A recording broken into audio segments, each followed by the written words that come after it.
শ্রীকৃষ্ণ অর্জুন সংবাদ গর্ভগীতা। অর্জুন উবাচ হে মধুসূদন, কৃপা করে আমাকে বলুন যে প্রাণী কোন দোষের কারণে গর্ভবাস করে থাকে। প্রাণী জন্মের পূর্বে গর্ভে কষ্ট পায় আর জন্মানোর সময়ও অসহনীয় পীড়া পায়। এরপরেও সে রোগব্যাধির কারণে দুঃখ পায়। বৃদ্ধ বয়সে পৌঁছাতে পৌঁছাতে তাকে রোগব্যাধি ঘিরে ফেলে আর তারপরে তার মৃত্যু ঘটে। সুতরাং হে ভগবান, কৃপা করে আমাকে এটা বলুন যে কোন কার্য করলে মনুষ্য এই জন্ম মৃত্যু চক্র থেকে মুক্তি পেতে পারে। শ্রী ভগবান উবাচ হে ধনুর্ধারী অর্জুন, জন্ম মৃত্যুর বন্ধন তো সেই সব প্রাণীরই নিয়তি যে এই সংসারে জন্মগ্রহণ করেছে। যেসব প্রাণী সংসারের এমন বস্তুর সাথে মোহতে জড়িয়ে পড়ে যা একদিন বিনষ্ট হয়ে যাবে, তাদের মনে এই নশ্বর বস্তুকে প্রাপ্ত করার ইচ্ছা থেকে যায়। মনুষ্য ধন সম্পদের আকাঙ্ক্ষা তো করে, কিন্তু ভগবানের ভক্তির থেকে বিমুখ হয়ে থাকে। সেই জন্যই সে বারবার ভিন্ন জনিতে জন্ম নিয়ে জীবন মরণ আর গর্ভের দুঃখ ভোগ করে। অর্জুন উবাচ হে মাধব, সংসারের মোহমায়া থেকে নিষ্কৃতি পাওয়া তো অসম্ভব। আমাদের মন 5 ইন্দ্রিয়ের বশে। এই 5 বিকার কাম, ক্রোধ, লোভ, মোহ এবং অহংকার। এই মন তো মতো হাতির মতো, মায়া মনকে সর্বদা ডেকে রাখে। এই 5 বিকার বা রিপুর মধ্যে অহংকার সবচেয়ে প্রবল। ইহা প্রাণীকে নরকে টেনে নিয়ে যায়। হে জনার্দন, এই মত্ত হাতিরূপী মনকে কিভাবে বসে রাখা যায়? অর্থাৎ মনকে ভক্তিতে পরিপূর্ণ করতে হলে মনুষ্যকে কি প্রচেষ্টা করতে হবে, দয়া করে বলে দিন।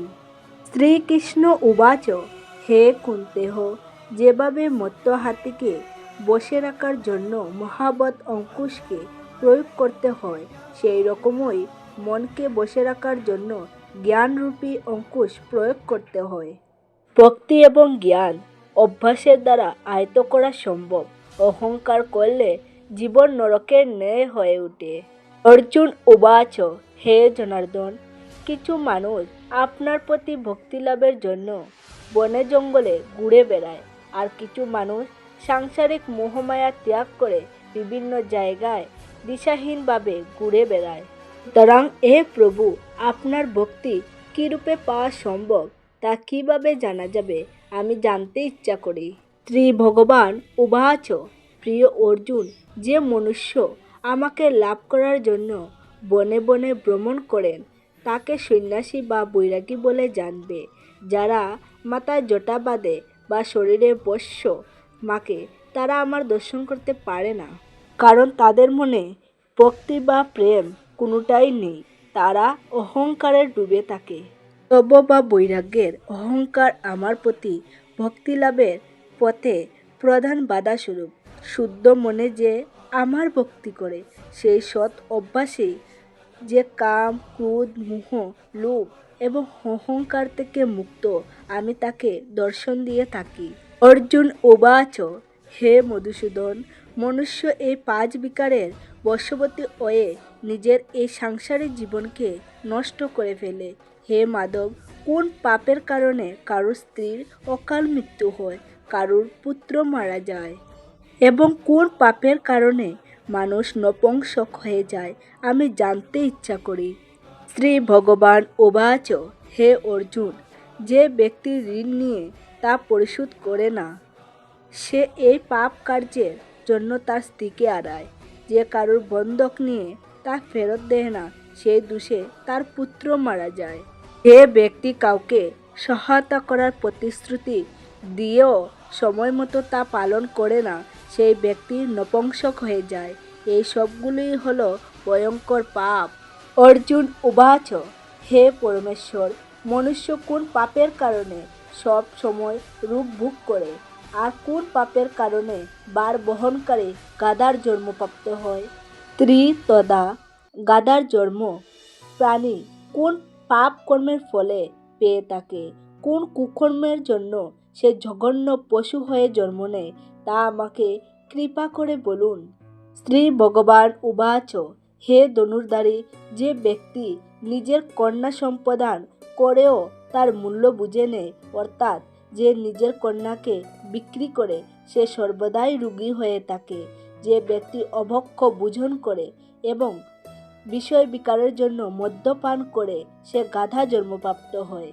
যে মিথ্যা সাক্ষী দেয়, সে স্ত্রী জন্ম পায়।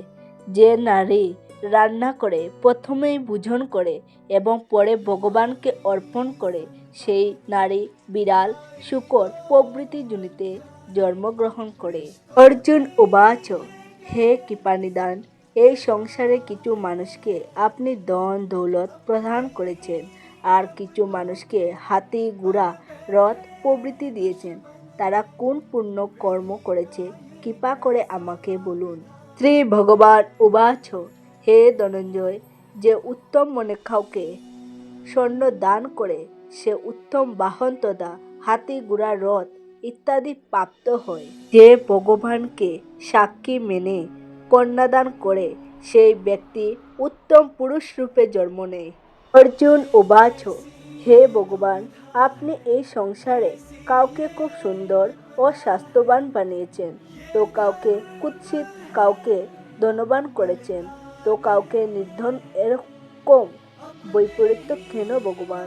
শ্রী ভগবান উবাচ, প্রিয় অর্জুন, যে প্রাণী অন্নদান করেছে তার স্বরূপ সুন্দর, এবং যে বিদ্যা দান করেছে সে বিদ্বান হয়। যদিও মানুষের রূপ নয়, তার গুণ হল মহত্বপূর্ণ। যে ব্যক্তি সাধু সন্তের সেবা করে, সে ধনবান এবং পুত্রবান হয়। শ্রী ভগবান উবাচ, হে কুন্তেহ, যদি মনুষ্য আমার কৃপা থেকে বঞ্চিত হয়ে যায়, তাহলে সে ধনসম্পত্তি প্রভৃতি জাগতিক বস্তুর মোহে আবদ্ধ হয়ে পড়ে। এই সবই হল নশ্বর। বিবেকবান মানুষ এই সব থেকে দূরে থাকে।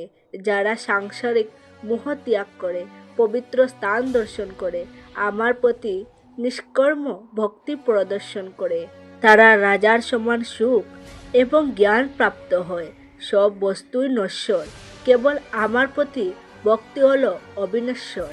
অর্জুন উবাচ, হে জনার্দন, মনুষ্যের মধ্যে শারীরিক রোগ যেমন অন্ধত্ব, বিকলাঙ্গ, এসবের কারণ কি? এই রোগ ব্যাধি গুলি কেন হয়, কৃপা করে আমাকে বলুন। শ্রী ভগবান উবাচ, হে অর্জুন, যেসব প্রাণী আমার ভক্তি থেকে বিমুখ হয়ে মায়াতে লিপ্ত হয়, সেই সব প্রাণী ক্রোধী, রক্তবিকার, অলস, দরিদ্র প্রভৃতি রোগে আক্রান্ত হয়। যেসব স্ত্রীলোক পতিব্রতা ধর্ম পালন করে না, তারা নিষ্প্রভ জ্যোতিহীন হয়ে পড়ে। অর্জুন উবাচ, হে মধুসূদন, কৃপা করে আমাকে গুরু দীক্ষার বিষয়ে বলুন। গুরুর মহিমার বিষয়ে আমি জানতে চাই। শ্রী ভগবান উবাচ, হে ধনুর্ধারী, তোমার এই প্রশ্ন সমগ্র মানবজাতির জন্য ভীষণ কল্যাণকর। তুমি ধন্য, ধন্য তোমার পিতামাতা, যাদের তুমি পুত্র। হে পার্থ, ব্রহ্মচারী এবং সংযমী পুরুষ যারা ঈশ্বর ভক্তি এবং মানব কল্যাণের কর্মে নিযুক্ত রয়েছেন, তাকেই গুরু মানা উচিত। সমগ্র সংসারের গুরু হলেন শ্রী জগন্নাথ, বিদ্যার গুরু শ্রী কাশীক্ষেত্র, 4 বর্ণের গুরু সন্ন্যাসী। সন্ন্যাসী তাকেই বলে যে সব কিছু ত্যাগ করে আমাতে মনোনিবেশ করেছে। সেই ব্রাহ্মণ জগৎগুরু। প্রকৃত গুরু হলেন তিনি, যিনি সমস্ত ইন্দ্রিয় জয় করেছেন, যার দৃষ্টিতে সমগ্র সৃষ্টি ঈশ্বরময় এবং বাহ্য জগৎ সম্বন্ধে যে সম্পূর্ণ উদাসীন। এমন গুরু বানাও যিনি পরমেশ্বরকে জেনেছেন। সেই গুরুদেবের পূজা সব দিক থেকে করো। হে অর্জুন, যে গুরুভক্ত এবং যে গুরুদেবকে সামনে রেখে ভোজন করে, তার ভোজন করা সফল। গুরু কৃপা থেকে যে বিমুখ থাকে, তার সপ্তগ্রাম মৃত্যুর পাপ লাগে। যে গুরুর ভক্ত, সে আমারও ভক্ত। যে ব্যক্তি গৃহস্থ গুরু থেকে বিমুখ থাকে, সে চণ্ডাল সম। যে স্থানে মদ্যপান করা হয়, সেই স্থানের গঙ্গাজল অপবিত্র হয়।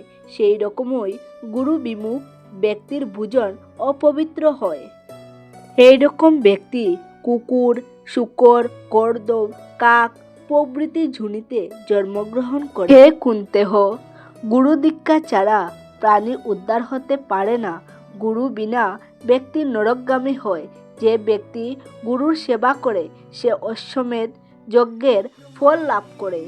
প্রিয় অর্জুন, যেমন 4 বর্ণের মানুষই আমাকে ভক্তি করার যোগ্য, তেমনি উত্তম আধার শ্রী গুরুর ভক্তি, শ্রদ্ধা ও পূজার যোগ্য। ভগবতী গঙ্গা যেমন নদীর মধ্যে শ্রেষ্ঠ, সমস্ত ব্রতের মধ্যে যেমন একাদশী ব্রত শ্রেষ্ঠ, তেমনি হে অর্জুন সমস্ত শুভকর্মের মধ্যে গুরুর সেবাই উত্তম। গুরু বরণ ছাড়া ধর্ম করলেও মানুষ পশুজুনি প্রাপ্ত হয়ে ফল ভোগ করে, তাকে 84 লক্ষ জুনি ভ্রমণ করতে হয়। যে গুরু সেবা করে তার উপর আমি প্রসন্ন হই, সে 84 লক্ষ জুনি ভ্রমণ করা থেকে মুক্তি পায় এবং জন্মরহিত হয়ে যায়। যে প্রাণী গুরুর সেবা করে না, তাকে 3.5 কোটি বছর ধরে নরক যন্ত্রণা ভোগ করতে হয়। হে অর্জুন, আমার ও তোমার এই সংবাদ যে শ্রবণ করবে বা পাঠ করবে, সে গর্ভবাসের দুঃখ থেকে নিস্তার পাবে। এই জন্য এই পাঠের নাম গর্ভগীতা। অর্জুন ও শ্রীকৃষ্ণের কথোপকথন আপনাদের কেমন লেগেছে অবশ্যই কমেন্টে জানাতে ভুলবেন না। নমস্কার, ধন্যবাদ। ঈশ্বর আপনার মঙ্গল করুক। দেখা হচ্ছে পরবর্তী ভিডিওতে।